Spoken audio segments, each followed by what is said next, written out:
मंगल काल वाले मंगल पांडे जी का। मंगल पांडे जी को क्यों कह रहे हैं? मंगल पांडे जी और दिलीप जायसवाल दोनों एक दूसरे के भारी मित्र हैं।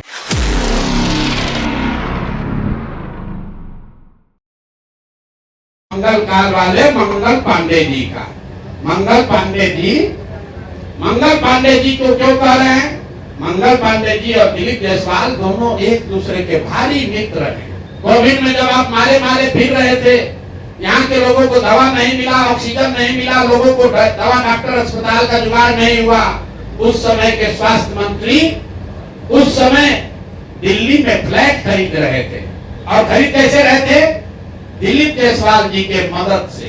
तो फ्लैट का नंबर और नाम नोट कर लीजिए। द्वारका में फ्लैट नंबर 001 अपनी पत्नी के नाम से, उर्मिला पांडे जी के नाम से इन्होंने 86 लाख रुपया पेपर पर है, 86 लाख रुपए में इन्होंने फ्लैट खरीदा। सीधा 30 लाख रुपया आया है। मंगल पांडे जी के पिताजी का नाम है अवधेश पांडे। अवधेश पांडे जी ने ये पैसा भेजा अपने बहू को, उर्मिला पांडे जी को। अब हम लोगों ने सोचा भाई अवधेश पांडे जी के पास इतना पैसा कहां से आया? अब आप देख लीजिए, अब इनको समझ में आएगा कि किससे ये उलझे हैं। हमने आपको कहा था कि ये कॉलेज कब्जा किए हुए हैं, 25 वर्ष से किए हुए हैं। बंधुआ मजदूर बनाकर 1.5 महीना तक अपने घर पर रखा था। जबरदस्ती उसका हाथ कट गया उस बच्चे का।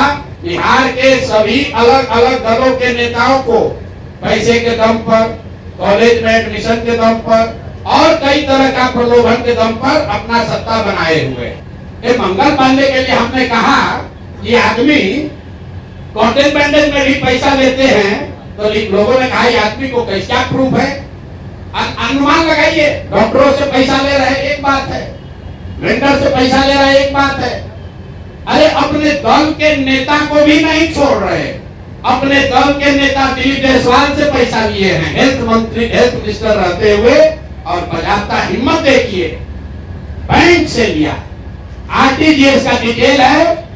एक तो पहले जवाब दे दी 25 लाख रुपया दिलीप जायसवाल से लिए हैं कि नहीं आरटीजीएस से? 6 अगस्त 2019 को आरटीजीएस के माध्यम से दिलीप जायसवाल से मंगल पांडे के पिताजी के अकाउंट में पैसा आया है कि नहीं?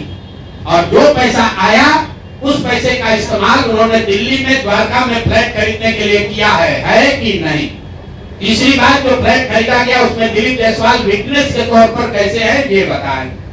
चौथी बात, अगर आपने ये पैसा उनसे लिया था तो 2020 के अपने इलेक्शन एफिडेविट में इसको क्यों नहीं जारी किया ये बता दीजिए। ये लोग कहते हैं कि हम बिजनेसमैन हैं, हमारा, अगर इन्हीं की बात मानना, हमारा बिजनेस क्या था? नारा लिखना भी हमारा बिजनेस का हिस्सा था। उस परिवार को, उस व्यक्ति को कब गिरफ्तार करेगी जिसने संतोष ऋषिदेव को बंधुआ मजदूर बनाकर 1.5 महीना तक अपने घर पर रखा था। जबरदस्ती उसका हाथ कट गया उस बच्चे का।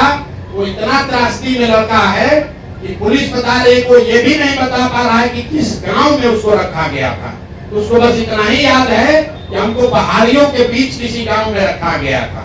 तो मैं आपके जरिए भाजपा से, खासकर गृह मंत्री अमित शाह जी से अनुरोध कर रहा हूं, हरियाणा में भाजपा की सरकार है, आप लोग बिहार में आकर वोट मांगते हैं, बिहार के किसी बच्चे को के साथ ऐसा विभत्स घटना हुआ है, कृपा करके इसका संज्ञान लीजिए और उस परिवार को, उस दोषी को तुरंत वहां पर गिरफ्तार किया जाना चाहिए और इस बच्चे को सुटेबल कंपनसेशन पहले हरियाणा सरकार को देना चाहिए और बिहार सरकार में भी जो कान में तेल डालकर बैठे हैं इनको भी उस बच्चे को मदद करनी चाहिए। और आगे मैं उस बच्चे से आपको मिलाऊंगा, अभी उसका ट्रीटमेंट चल रहा है, अगले प्रेस कॉन्फ्रेंस में आपको बताऊंगा। वो लड़का खुद आपको बताएगा कि उसके साथ किस किस तरह की विभत्स घटना घटी है।